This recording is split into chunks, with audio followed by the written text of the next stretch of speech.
Hi అండి. అందరూ ఎలా ఉన్నారు? నేనైతే చాలా చాలా బాగున్నానండి. మరొక కొత్త వీడియోతో మీ ముందుకైతే వచ్చేసానండి. చాలా అంటే చాలా మంచి రెసిపీ అయితే చేసి చూపించబోతున్నానండి. పిల్లలైతే చాలా ఇష్టంగా తినేస్తారు. రండి వీడియోలోకైతే వెళ్ళిపోదాము. ముందుగా నేను స్టవ్ వెలిగించేసి ఒక ప్యాన్ పెట్టేసుకున్నానండి. దాంట్లో 1 టేబుల్ స్పూన్ ఆయిల్ వేసుకుందాము. ఆయిల్ హీట్ ఎక్కిన తర్వాత 1 టేబుల్ స్పూన్ జీలకర్ర, వెల్లుల్లి రెబ్బల్ని వేసేసుకుందామండి. అలాగే ఒక పచ్చిమిరపకాయని సన్నగా కట్ చేసేసి వేసేసుకుందాము. వేసుకొని చక్కగా ఇలా ఫ్రై చేసుకుందామండి. ఫ్రై అయిపోయిన తర్వాత 1 కప్పు నీళ్ళనైతే వేసుకుందామండి. నీళ్లు వేసుకున్న తర్వాత తెల్ల నువ్వులండి నేను ముందుగానే వేయించి పెట్టుకొని వేసుకుంటున్నాను. తర్వాత ఎండుమిరపకాయల పొడిని కూడా 1 టేబుల్ స్పూన్ వేసుకుందాము. కొత్తిమీర కొద్దిగా వేసుకుందామండి. వేసుకొని రుచికి సరిపడే సాల్ట్ కూడా వేసుకుందాము.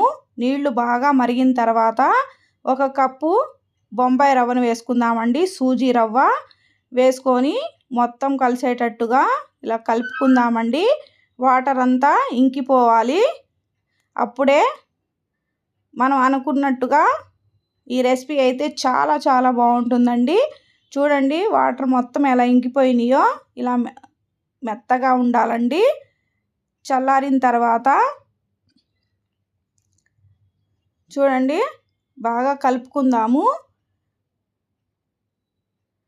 బాగా చల్లారిపోవాలండి. చల్లారిపోయిన తర్వాత ఇలా కలుపుకున్న తర్వాత 1 టేబుల్ స్పూన్ కారాన్ని వేసుకుందామండి. తర్వాత 1 బంగాళదుంపని ఇలా మెత్తగా నలుపుకొని వేసుకుందాము. నేనైతే ఒక పెద్ద బంగాళదుంపని తీసుకున్నానండి. తీసుకొని ఇలా మెత్తగా నలుపుకొని వేసేసుకుందాము. వేసుకొని చపాతీ ముద్దలాగా కలుపుకోవాలండి. చూడండి ఈ విధంగా చపాతీ ముద్దలాగా కలిపేసుకోవాలి.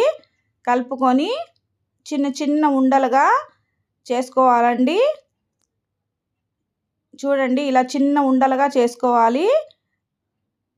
ఈ పిండితోనే మనం చిన్న చిన్న బిళ్ళలుగానైనా చేసుకోవచ్చండి. నేనైతే ఇలా ఉండలుగా చేసి చూపిస్తున్నాను. ఒక ప్లేట్లోకి అయితే వేసేసుకుందామండి.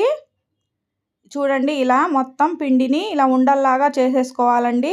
చేసుకొని ఒక ప్లేట్లో వేసేసుకొని పక్కన పెట్టేసుకుందాము. తర్వాత స్టవ్ వెలిగించేసి కళాయి పెట్టేసుకుందామండి.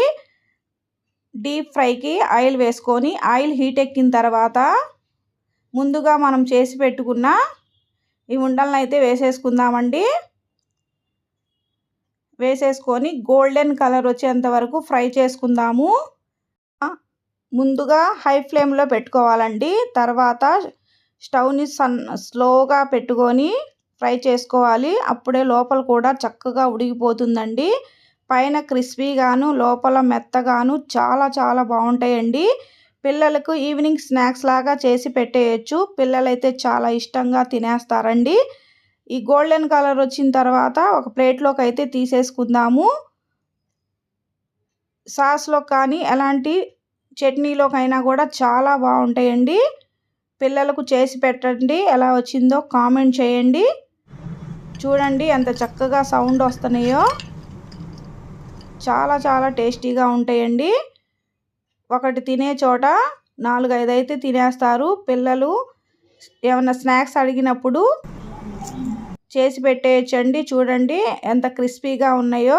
ఈ వీడియో కనుక మీకు నచ్చినట్లయితే లైక్ చేయండి, షేర్ చేయండి, కామెంట్ చేయండి, హైప్ చేయండి. మరో కొత్త వీడియోతో కలుసుకుందాం friends. Thank you for watching.